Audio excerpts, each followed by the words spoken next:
Hi, and welcome back to the Crafty Author. And so we're getting ready to do our last block in the series. So I'm really excited about this. I do apologize for the lateness of the video. I made a terrible boo-boo yesterday while trying to make the video. I screwed up the blocks, 2 of them to be exact. So anyway, so I appreciate you bearing with me on this. So I'm going to get started right away, because I don't want this video to be too long. But I'm going to show you what you're going to need for the start of this. So let's get started. Okay, so excuse me, what you're going to need is you're going to need 6 of your strips. So you're going to need them to be long. So very long. So I just took the full strip from the jelly roll. As you can see, very long. This is going to make 2 blocks for us. Actually, it will make 3, but right now I'm only going to make 2. And so all I'm going to do with these strips right here is I'm just going to sew them. Let me get myself together here. Sorry about that. So what you're going to do is you're going to sew all of the strips together. They're all going to be long, so you're going to open it up just like I did here, and you're going to sew them together. So right sides together, all 6 of them, and that's all that you're going to do, and then I will show you what you're going to do next. Okay, so we're back and we're done. I've sewn all those pieces together, so I have 6 strips sewn together right here. So this is a very important part of this block, so pay attention to this part. I found an easier way to do this. So all I'm going to do is I'm going to fold my strips in half, okay? And I'm going to make sure that they somewhat line up with the top. I'm not overly worried about it because some of it's going to get cut off when we go to make our block. I'm going to show you what the finished block looks like. And this is what it looks like once we're done, okay? I've already made 2, so here's what they look like when they're finished. I don't know if I have them even, but anyway, that's what we've got. So I'm going to show you how to make that block now. So what we want to do is we want to cut off the raw edges over here so that our block is even. So I'm going to cut off a good probably 1.5 inches off of mine just to be safe. So now I know that that edge is perfect. I take my 12-inch ruler, and it's very important that you make this particular cut here with your strips at 12 inches. Otherwise it won't fit on your block. And I'll show you what I'm talking about, because this is what I did. I boo-booed big time. So if you don't do it right, this is what's going to happen. You're going to have shortage on one side, you're going to have it on another side, because I originally tried to do this, I believe it was 11 inches, and it didn't cover it. So 12 inches is the magic number, okay? So make sure you cut it right, or well, you'll have a problem like I did, and it was not fun. So I'm just going to line my ruler up with this edge over here that I know is perfect right now, and I'm just going to cut around it. And I did put a new blade in my rotary cutter so it would cut nice, so hopefully that'll make a difference. Yay, it did. Whew. All right, so now what we have is we've got two 12-inch blocks here, okay? It will also give you enough for another one. So next what we need to do is we need to cut 4-inch strips. So you're going to want your strips to be going horizontal when you go to cut them. and you're going to cut them at 4 inches. If you would zoom in on this, please, it would be great. So I'm using my ruler here, and I'm not using the markings on my mat. I'm just using my ruler. 1, 2, 3, 4. So I have 4 inches. Okay. I'm gonna make my first cut.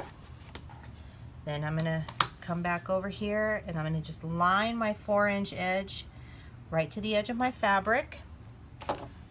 Make sure it's 4. It is. I'm going to cut that one. Then I'm going to do the same over here.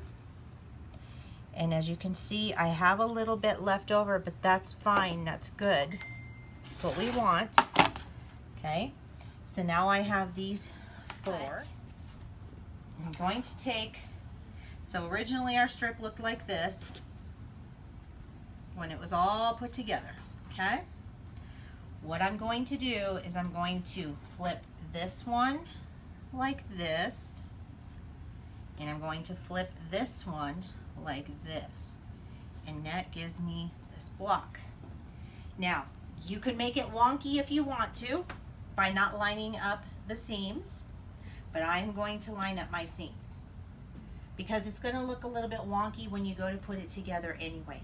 So let's get started on this one. Okay, so we're at the table now. For this particular block, I would highly recommend marking your center.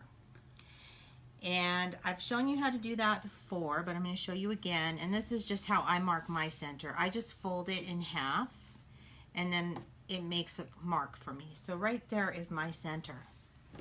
So I'm going to take this piece, which is my middle piece, and it'll be whichever piece you choose for your middle.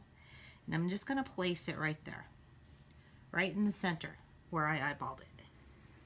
And then I'm going to take right sides together with it turned upside down like I showed you at the table. Okay. And now we're going to just flip it onto the middle piece. Now you're going to need to pop a few pins in here. Because you want your seams to match. Now if you don't want your seams to match, then you don't have to worry. But my seams are actually they're situated correctly. So my bottom piece actually matches up with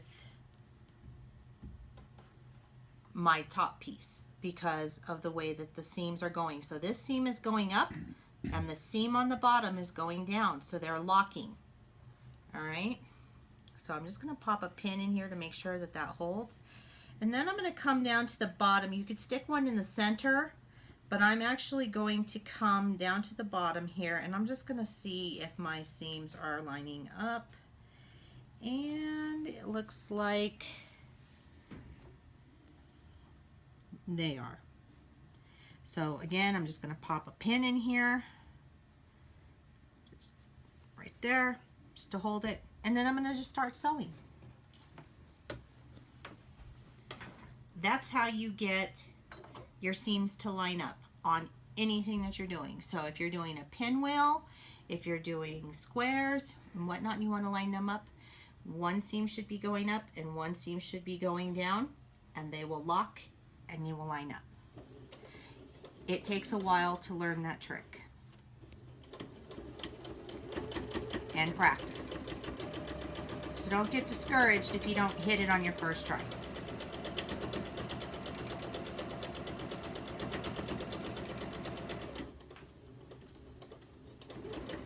And we're going to see how well I did with lining them up on here, because it's possible that I screwed mine up. Pretty good. They're pretty good. Pretty lined up. So I'm not going to worry about this one. And then I'm just going to go ahead and I'm going to sew the other piece on the opposite side. Okay? So I'm just going to place my fabric on top of the other one. And I'm going to interlock my two seams. Can you zoom in on that so they can see? So this is going this way, and if you look at the bottom of my middle square, it's going the opposite direction. So they actually lock in together when you're sewing them. So I'm just going to pop a pin in there. Now, if you get seams that are not lining up like that, you can kind of fudge it, but it takes a little bit of manipulation with the fabric, but it can be done. Just play with it, okay?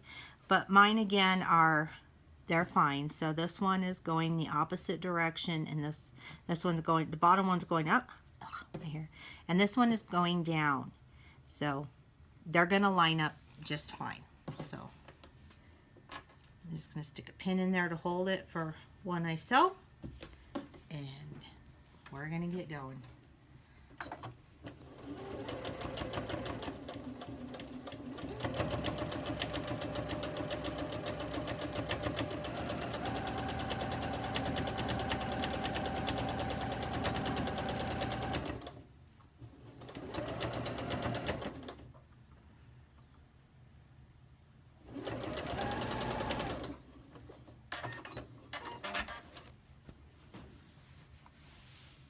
Pretty good.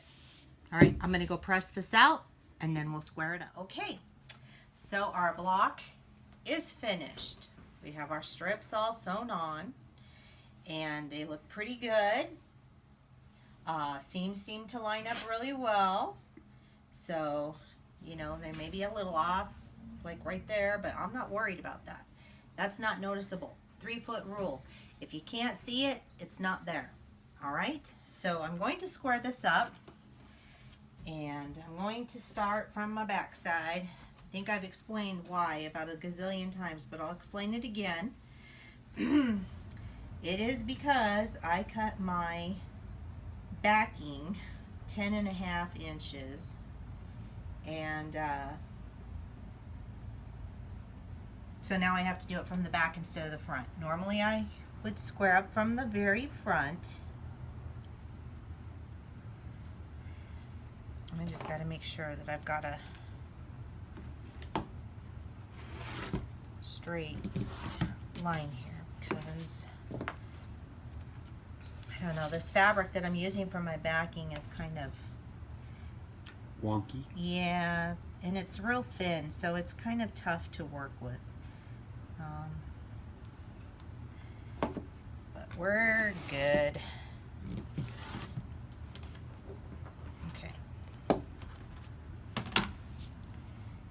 And that's what it looks like when it's squared up. All right. Okay, so this is what our completed block will look like. This is our last and final block of this quilt. And then we're ready to start sashing, okay? I love this block. I think it turned out amazeballs. I love it.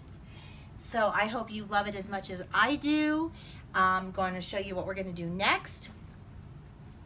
So I'm going to start my video on how to sash the blocks in between. This is all the sashing. Now I took the strips from my stash that I had left over, and I went ahead and sashed one of our blocks already. Now you might be wondering why my blocks look the way they do in this pattern. And the reason is that I have a patterned backing that I forgot about. So if you have a patterned backing that faces a certain area, like mine goes down because it's hearts, then you're gonna wanna be mindful of that. Okay? So, but that's what it's gonna look like when it's sashed. That's one of our blocks. So once we get all the sashing done on this, then I'll show you how to add borders. But one step at a time, we're gonna do sashing next.